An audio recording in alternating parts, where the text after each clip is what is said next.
नहीं है। उस पगडंडी एक घोड़ा खच्चर चलने का रास्ता नहीं है। मैं पैर रखती थी वहाँ पाँव नहीं रखा जाता था, टेढ़ा पैर करके रखती थी, ऊपर से गिरती तो उस पहाड़ी से नीचे आती। मैं उन रास्तों से भी निकलती हूँ।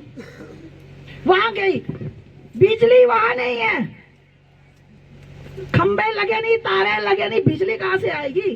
एक शख्स ने बताया वहां पे उसकी पत्नी, उसकी बीवी बीमार हो गई, उसको सांस की बीमारी कोई दमे की थी। डॉक्टर ने एक यंत्र देते हैं सांस लेने के लिए, वो दिया, वो बिजली से चलता था। उसने एक छोटी पतली तार जो होती है वो पता नहीं कहां से लाई, 50,000 रुपया लगाया उसके लिए ताकि उसके बिजली से वो चल सके। वो तो मर गई, लेकिन ये दुर्दशा है आपकी। आप स्कूल की बात करते हो, यहाँ तो कुछ भी नहीं है। ऐसे लोगों, एक मिनट थोड़ा सा इनको बताना पड़ेगा, कोई बात नहीं, लेकिन जो मैंने देखा मैं वो बता रही हूँ। इन लोगों ने देखा होता तो बताते ना। ये कहते हर घर जल हर घर नल, कहाँ है बिजली नहीं, नल नहीं, डिजिटल इंडिया। ये है हमारे फेंकू राम जी फेंक के जाते हैं, और दूसरे जो हमारे एनसी और कांग्रेस क्या जोड़ी बनाई है अपनी।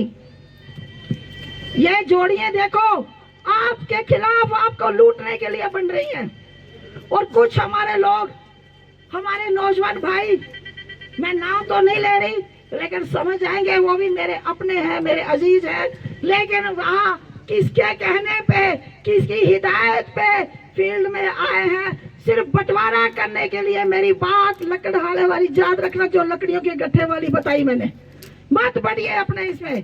स्कूल आजाद साहब ने आपको सब कुछ दिया। ये कहते हैं बड़े बड़े यहाँ पे इकट्ठे होके, जहाँ जहाँ भद्रवा में मैं गई वहां भी इन्होंने बड़ा बोला, हमने स्टेडियम दिए, हमने आपको कॉलेज दिए, हमने हॉस्पिटल दिए। यार तुम्हारे बाप ने दिए, किसने दिए? तब तो तुम थे ही नहीं जब आजाद साहब ने दिए। जहां आपका हेलीकॉप्टर लैंड हुआ वो हेलीपैड आजाद साहब ने दिया। जिस ग्राउंड में आप भाषण करते हो वो स्टेडियम आजाद साहब ने दिया।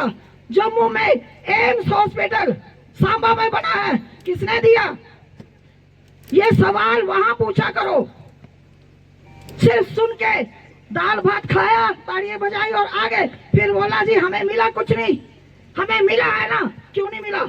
बेरोजगारी मिली आपको, शराब के ठेके मिले आपको, नशे का रोजगार मिला आपको। आपके नौजवान बेरोजगारी में नशे के आदी बन गए, चिट्टा खा रहे हैं सारे। जो पढ़े लिखे नौजवान फार्म भरते हैं, फार्म भरता, पोस्टें निकली, फार्म भरा, इंटरव्यू दिया, रिटर्न टेस्ट दिया, बाद में क्या हुआ? स्कैम, बड़े बड़े स्कैम निकल गए। वो स्कैम वाले कौन है? यही है जो हेलीकॉप्टर में आ रहे हैं। स्कैम यही लोग करते हैं। जब तक उसका फैसला होता, सीबीआई इंक्वायरी, तब तक वो ओवर एज, नई लिस्ट निकल गई। यही दारोमदार है, ये धंधा है।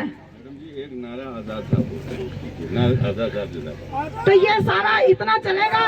अगर मैं आपको सिर्फ लास्ट में एक बात बोलूंगी, टाइम कम है, समझ जाइए, समझ जाइए,